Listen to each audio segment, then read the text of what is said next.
कहिया से कहे अबे नया नया शादी बाबा का कहे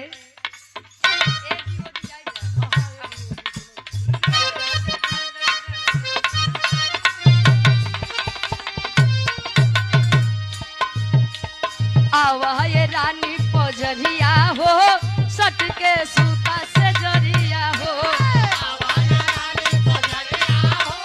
सट के सूता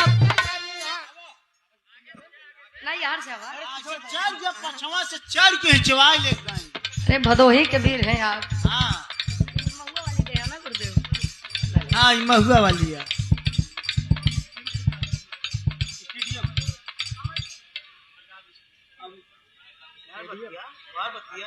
आदरणीय हृदय के गार्जियन जी अमल सिंह हमारे बाबूजी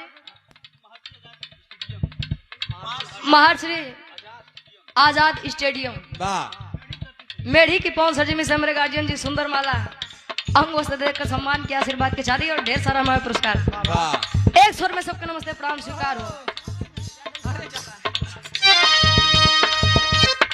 आवा ये रानी